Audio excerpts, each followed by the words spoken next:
Hey, it's Greg Colossale, and we're here again talking about business. Most of my help is for grassroots kind of bricks and mortar businesses, but it really can affect almost any kind of business. Today, I want to talk to you a little bit about how business and nature are very synonymous. They are very, very much the same thing. Let me explain and try to see if this makes sense to you.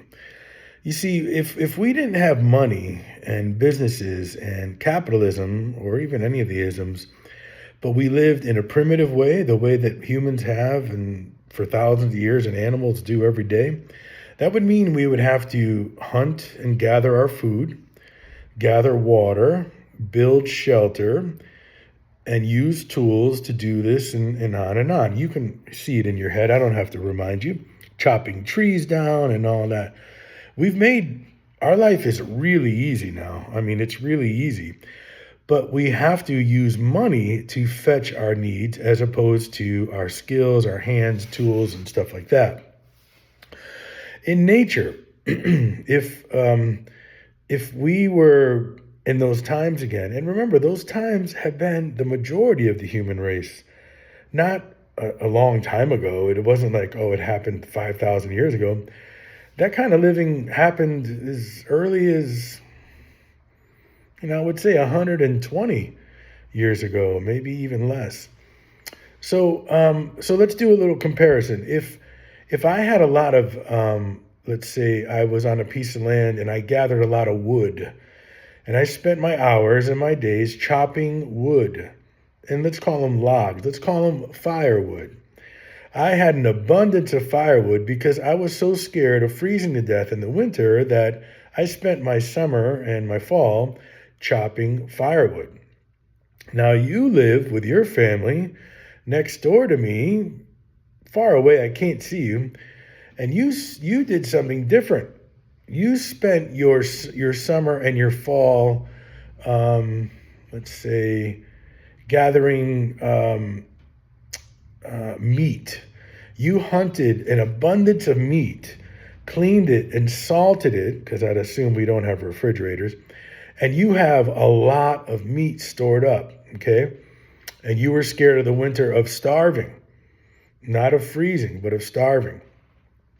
So now if we are neighbors and we come across each other, and we're going to remove the idea of money, and you're going to realize I have a lot of firewood. So you're going to say to me, hey, Greg, I don't have a lot of firewood and I'm worried about the winter. I've been using my time and energy to hunt and salt and store meat. Would you like to do business? How about I trade you some meat and you give me some firewood? And we agree. We have to agree to the terms. I want 4 full-size deer, since you've got them, and I will give you 5 stagecoaches full of logs. I don't really know what that means, but we agree, we like it, and we make the exchange. It is exactly like business. You enter my shoe store. Your shoes are raggedy and have holes in them and you get wet feet all the time, and you are ready to purchase a pair of shoes. You walk into my shoe store and say, I like these shoes. These are the shoes I would like. How much are they? I no longer say I want 4 deer or a stagecoach full of firewood. I say I would like $80. Now you give me those $80 and I give you the shoes. Do you see? It is an extremely amazing and natural and awesome and very cool way of exchanging, of bartering in a sense. But we now use what's called legal tender. You see how that works? That to me is pretty amazing because as I get older, I know for a fact that I do not want to cut down 60 trees and chop them into logs and then hope I could give people these logs so that they would give me some meat. I don't like that. That seems very risky, very hard. So whatever happened in humanity where we made money, legal tender, and exchanged it for goods and services, I think it's a really calmer way to go. Not fair, not easy, just calmer. Because, and this isn't going to come out right, but let's say, you're a single woman and you're 4'10" and you're 95 pounds and there are no chainsaws and you're swinging an axe trying to chop down some trees in order to get some meat, because you know what I'm saying, you're going to do the exchange 120 years ago.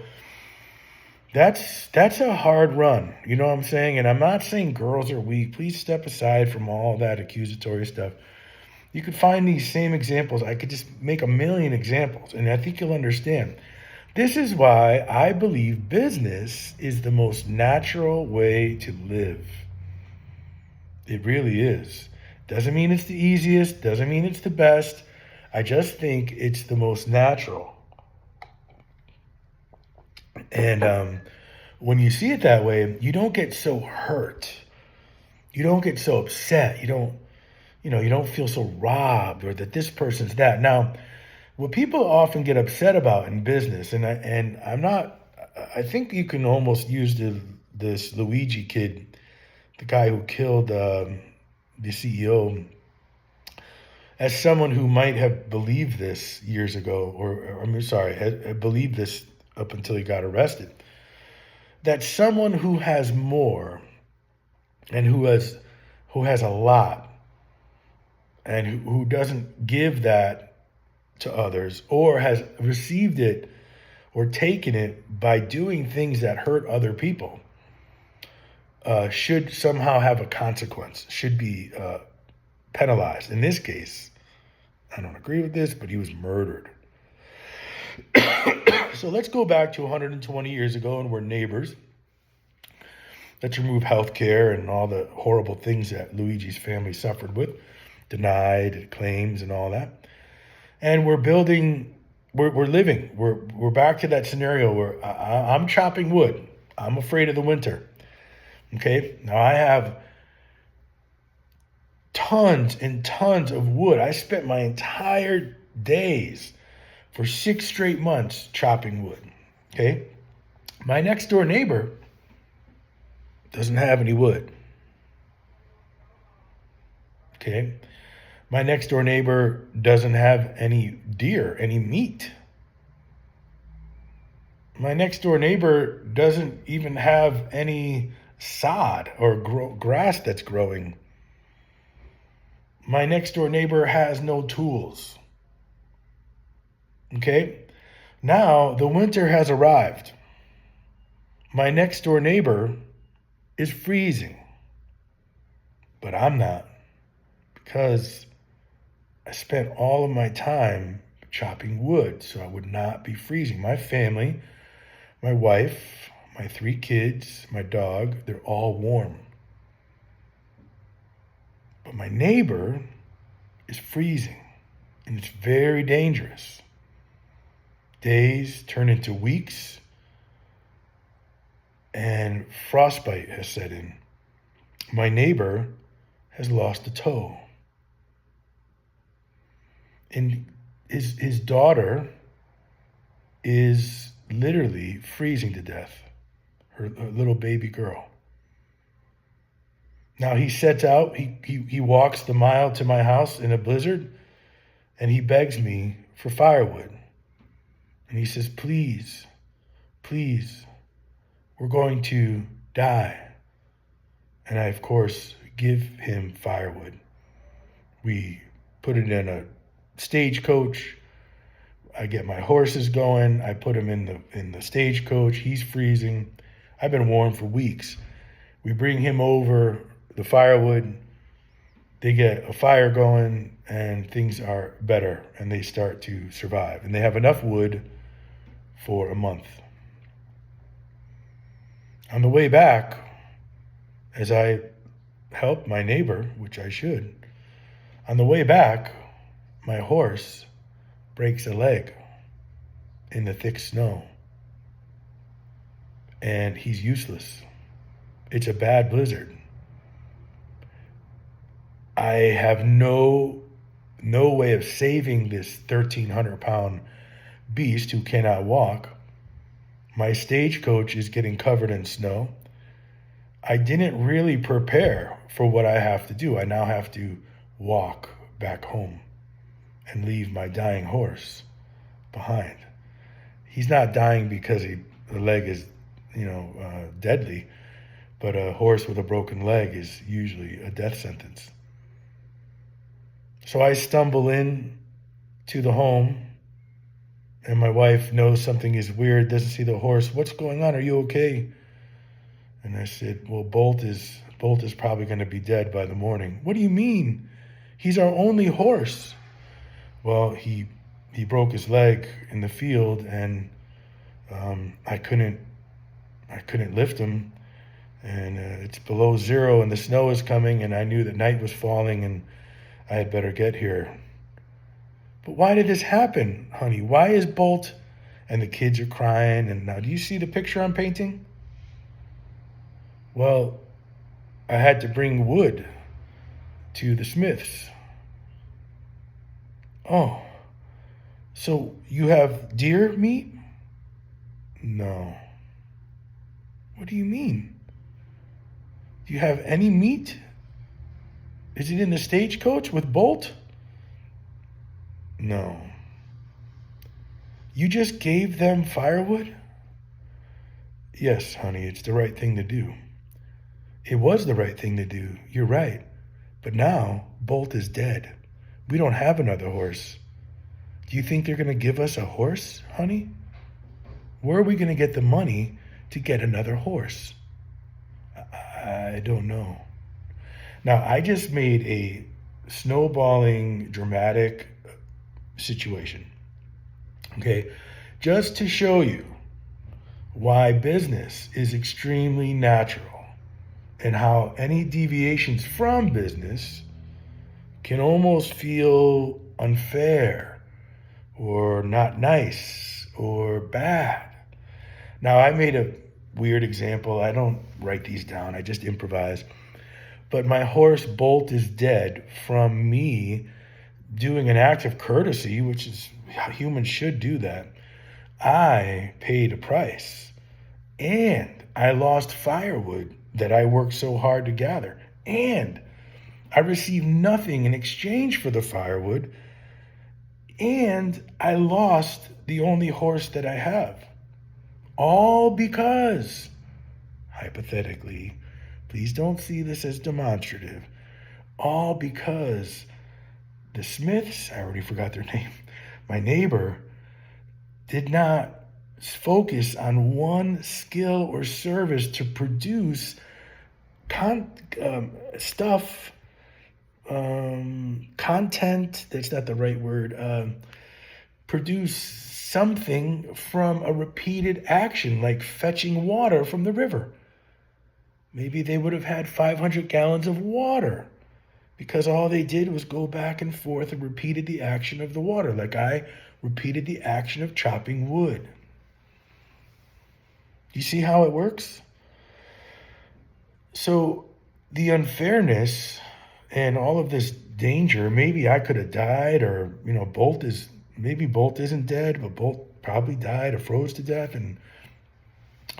And this is why I believe when you are involved in business, and again, the exchange now, according to the piece of paper that we call money, it's a legal tender. It says you can use this to exchange for services and products in America at all times. That's why cash can't ever be illegal. They hate that. When a place does, I'm going to kind of take a little right turn. When a place says we don't accept cash, that's illegal. That is not true. They can have that policy, but you are not stealing if you leave cash behind. So if they say this pumpkin costs $12, we don't take cash, you put $12 in cash down and take your pumpkin, you can just keep walking right on home. That is not illegal. A policy is not a law. They cannot actually do that. It's actually illegal to not take legal tender. Okay, so that's how business works. That is the fundamental premise of business. And like I said, I don't want to get 500 gallons of water, by the bucket. I don't want to chop wood down and make piece by piece and try to survive that way. I like legal tender. I like the idea of money because it softens the edges. We don't have to live or die, by our bodies all the time. But that is the premise of business. And to me, I don't find that so insulting. I, of course, don't always have money. I didn't when I was younger, especially. Oh my gosh, I'm a piano player. I mean, think of the life I chose. I'm a musician. That's my main skill. So I'm like, that wasn't a good choice all the time. When it comes to surviving, it's a good choice for fun. It's a good choice to see parts of the world and enjoy your life. But, if all of it comes down, if the world goes to, what do they call it? If the world goes to pot, I'm a very useless man because, there'd be the hunters and the gatherers and the ironsmiths and the electric guys. And then it'd be like, piano player, we need to barter with you. We will give you 50 deer if you just play the entertainer all the time. It's just crazy. But we don't live in that kind of world. It's not Mad Max. It's just a reality that I didn't start thinking about until the second half of my life, So business, this is why I'm telling you that business and nature are synonymous. I really believe they are. I don't know if capitalism and socialism and all those isms, I'm going to stay away from that. But the beauty of business is an exchange it's exchange. I will give you this and you will give me that. Okay? So the story of Bolt and the Smiths and stuff, that isn't true. It isn't real. But what I will tell you, and you could hear it in my other videos, be very careful. Although you may not travel out on a horse, you can be taken advantage of. You can be robbed in a sense. You can be manipulated. You can be set up so that you somehow lose. Even though it is a noble thing to take care of your neighbor, of course, I'm trying to show you that if you did that on the regular, things like the death of Bolt and the blizzard and all that, that can happen. But not if you use business as the backbone of society. That's why I think America is cool. It's not nice. Bolt died. Business is not nice. But life and nature is dangerous. It's hard. But with the softening blow of money and working and jobs and salaries and exchanging this money for what we need, life is way, way easier than it once was. So don't be so hard on business people. All right, I'm Greg Colossale, and that's another video. See ya.